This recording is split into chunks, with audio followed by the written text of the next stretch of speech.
Vivre, c'est comprendre.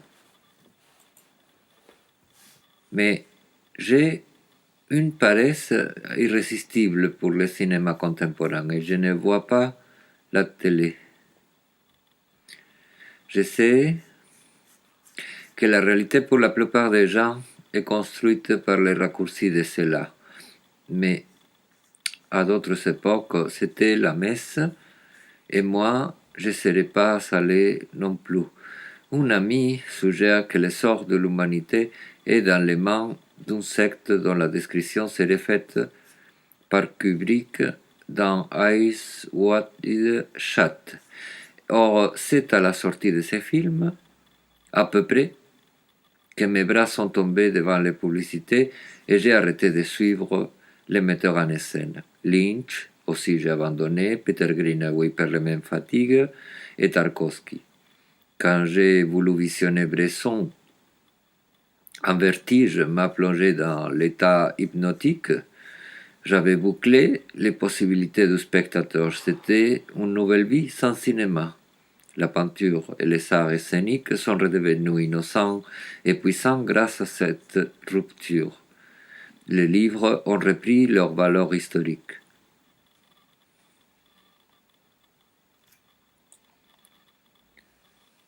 En tant qu'artiste et personne en analyse, j'ai été confronté à une gauche bourgeoise française qui se scandalise de l'extrême droite, mais lui accorde d'en détenir le vrai pouvoir et le monopole de la violence. Chaque fois que j'évoquais la désobéissance et la non-soumission, j'étais violemment rejeté par les analystes français qui n'hésitaient pas à mélanger au qualificatif de radical celui de fasciste.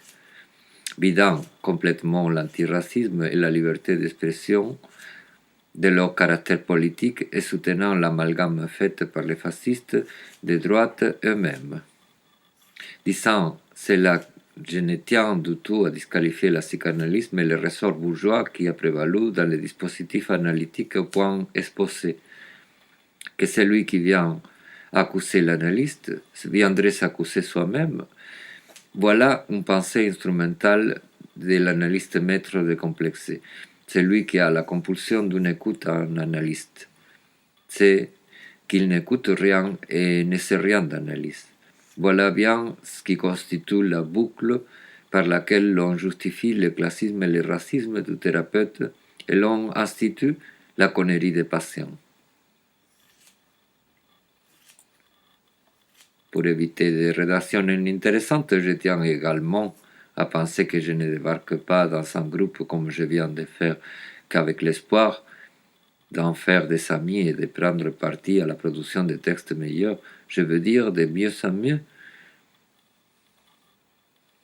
Que toutes les choses qu'un artiste aurait à dire aux analystes soient des choses à dire en analyse, étant des a priori machinaux de la pensée instrumentale et un automatisme regrettable. Mais évidemment, on entre dans un rapport dans lequel ce serait bien bête de ne pas admettre que je gagne plus à apprendre qu'à m'immoler à un donneur de leçons. Les besoins d'expression passent visiblement dans mes commentaires et un émerveillement dans la création des phrases et bien pour preuve c'est le lieu où cela résonne, où l'on se plaît à parler. Avoir raison, enfin. De par là, à la manière des textes empiriques, les sceptiques, Claude Maillard me disait que l'analyse est un art conduisant par l'association d'idées où il n'y a ni maître ni disciple de l'école pyrrhonienne et statuant l'absolu et dans l'art et dans la psychanalyse et suggérant encore que science, philosophie et technologie retournent par là au naturel état. Des vecteurs de nocivité, des virus et mutations cellulaires, il ne niait par hypothèse ni le toxique industriel, ni le magnétisme. Or, magnétisme est aussi la notion impliquée dans l'hypnose et connectée par elle à la sémiophysique thomienne. Ce primum mobile au centre du château des châteaux serait l'inconscient du flux informatif universel, son état secret qui réside physiquement entre autres dans le lithium, mais n'en fait de lui comme des autres formes atomiques que résidence secondaire.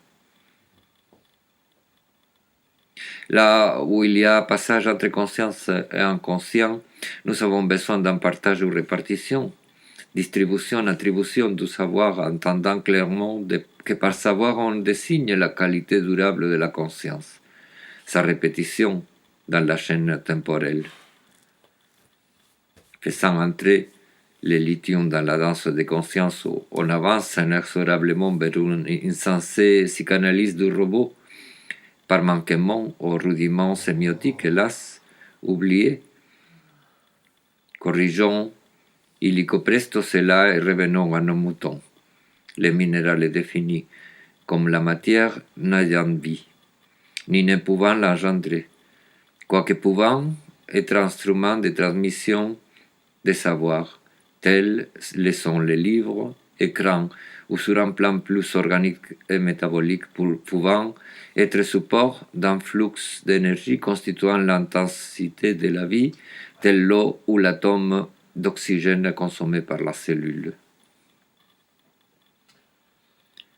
Pour peu que l'on s'adonne à spéculer sur les distances des royaumes minéral, végétal, animal et fongique, l'on est amené au minéral d'un bord et au pur esprit, la plénitude de savoir dans l'âme de l'autre, télescopant dans la relativité leur institution en royaume. Or, si leur nature existe et règne, c'est par le savoir, c'est-à-dire la répétition de la conscience chez l'animal dans son royaume et d'une conscience autre chez végétaux et autres vies, jusqu'à une conscience éternelle du minéral, quand même énigmatique, assimiler l'enfantement ou l'engendrement en caractère projectif comme celui de la reconnaissance dans le mercure ou l'agent du miroir, argent, mercure, tous deux agents, c'est de vivre dans la brute géométrie et d'ignorer l'essence de la vie.